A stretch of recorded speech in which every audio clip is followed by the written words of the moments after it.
Okey, Assalamualaikum semua. Okey, hari ni saya nak berkongsi berkenaan dengan salah satu sikap orang Jerman yang saya rasa kita boleh contohilah in a sense kan.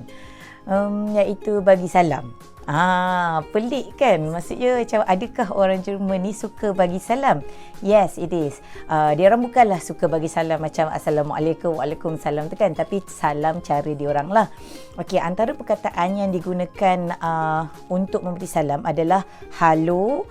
Kalau macam dekat Bavaria ni dia guna servus, grüß Gott, guten Morgen ataupun guten Tag, ataupun lagi kalau dekat bahagian atas dia akan guna moin moin, ataupun Hallöchen pun kadang-kadang ada. So perkataan-perkataan macam ni adalah perkataan-perkataan yang common digunakan ketika kita bertembung dengan sesiapa sahaja. Sama ada orang yang kita kenal ataupun tak kenal. Menarik kan? Okey, so saya nak ceritakan sikitlah pengalaman saya waktu saya pertama kali sampai di Jerman 15 tahun yang dahulu. Dia jadi salah satu culture shock lah kepada saya, sebab waktu saya nak pergi ke Fachhochschule ataupun universiti, waktu saya tengah berjalan lah kan, maksudnya nak cross jalan. Okey, lepas tu ada orang, bayangkan ada orang daripada depan nak cross dengan kita lah kan. So kemudian bila dia melintas saya tu, dia akan halo. Saya macam aku kenal ke kau? Macam tu kan. Masa kalau saya rasa lah, kalau kat Malaysia kita tak adalah randomly akan bagi salam dekat orang kan. Tapi yang menariknya dia bagi salam. So saya pun macam waktu tu mula-mula first time kena tu, saya macam tak tahu nak jawab apa. Lepas tu lama-kelamaan saya perhatikan lah kan orang-orang, dan saya tanya jugalah pengalaman kakak-kakak yang ataupun senior-senior yang berada di sekitar situ, sebab apa orang Jerman ni suka bagi salam. So itu adalah diorang punya part of culture diorang. Kalau kita pula sebagai orang Muslim, kita ada orang kata apa, sunnah Rasulullah kan, memberi salam kepada orang yang dekat dengan kita ataupun Muslim brother ataupun sisters kita kan. Kalau kembali kepada cerita orang Jerman ni, so bila macam tu sampai sekarang ni pun, bila saya dah berbelas-belas tahun dekat Jerman ni kan, dia adalah menjadi satu kebiasaan. Kalau kita, contohnya saya pergi tadika, hantar anak-anak bertemu dengan ibu bapa yang baru hantar anak dia ke sekolah, kita akan cakap je halo, servus ataupun grüß Gott, dan benda tu dia akan jadi pada saya salah satu ruang untuk kemesraan tu datang. Sebab apa? Sebab kalau korang tahu, orang kat Jerman ni kehidupan dia orang sikapnya agak individualistik. Maksudnya dia tak mind ada business, dia tak busybody sangat lah. So dia lebih kepada diri dia sendiri, dia macam tak banyak cerita personal stuff sebagainya, kecuali untuk orang yang close knit dengan diorang lah. So ruang salam ni adalah menjadi satu ruang untuk diorang sort of macam memulakan perkenalan ataupun menyampaikan kemesraan kepada orang lain.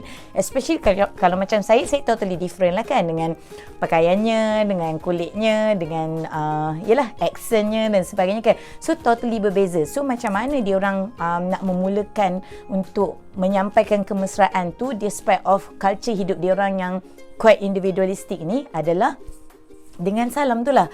So bila saya ingat lagi lah waktu saya pergi ke sekolah hantar anak-anak ke sekolah, ataupun waktu zaman dekat universiti dulu, bila kita bagi salam tu, kita akan, bila kita bagi salam takkan kita nak monyok muka kita pula kan, kita akan senyum, kita akan cakap halo, dan malahan kita pula, kalau macam saya sendirilah sebagai orang yang stranger dekat negara Jerman ni, kita akan a little bit rasa welcome sikit, macam tu. So dan benda macam tu, bila saya dah lama dekat Jerman ni, bila terbiasa, dia akan jadi benda yang automatically lah. Maksudnya kalau kita jumpa orang Jerman, even kat tengah jalan, orang tua, hari tu saya ingat lagi, saya pergi hutan, jumpa dengan seorang pakcik pasangan ni. So kami beramai-ramai, saya, suami dan anak-anak semua cakap halo. Lepas tu pakcik dan makcik tu pun sangat happy, macam halo. Lepas tu dia berhentikan kita orang kejap, sempatlah kita make a conversation dengan makcik-pakcik tu kan. So dia orang tanya daripada mana, nak pergi ke mana, nak naik basikal ke mana. Lepas tu dia akan komen tentang anak-anak, comel dan sebagainya. So itu, nak katakan itu buktinya lah, sebenarnya in a sense sikap memberi salam tu dia adalah sesuatu yang boleh menjadi kemesraan. Tapi of course lah orang Jerman ni dia takkanlah macam tiba-tiba dalam mall tu kan, kita bertembung dengan orang, kita nak assalamualaikum, halo, tak adalah macam tu kan. Dia lebih kepada kalau kita jalan bersilang dengan seseorang tu, especially kalau orang tu dia seorang ataupun tak ramai orang, kita akan bagi salam lah. Apatah lagi kalau kawan yang kita kenal pula, kadang-kadang kita tak perlu sembang panjang pun, dia kata kita sekadar macam halo, kata macam servus, kan, itu pun dah cukup lah sebenarnya memberi ruang kemesraan kepada diorang. So kalau korang datang ke Jerman, jangan terkejut pula kalau tiba-tiba orang bagi salam ke, jangan buat muka pelik pula, sebab itu adalah culture dan budaya Jerman, memberi salam kepada orang lain. So kalau korang tinggal di sini pula kan, biasa-biasakanlah diri untuk memberi salam kan. Mereka sangat happy sebenarnya kalau kita bagi salam. Kita cakap salam tu jangan bagi assalamualaikum pula, kecuali pada orang yang Muslim lah kan. Macam yang saya cakap ke awal tadi, iaitu halo. Kalau kat kawasan Bavaria adalah Grüß Gott, Servus. Kalau waktu pagi korang nak cakap Guten Tag, malam jangan sebut Guten Nacht, sebut Guten Abend. Sebab Guten Nacht tu dah nak tidur, Guten Abend tu adalah waktu yang dah gelap lah kan. Dan gunanya Moin kalau kat bahagian atas, dan juga of course halo dia adalah universal lah. So sekadar itu perkongsian saya dan harapnya dia memberi manfaat. Sampai jumpa lagi. Assalamualaikum.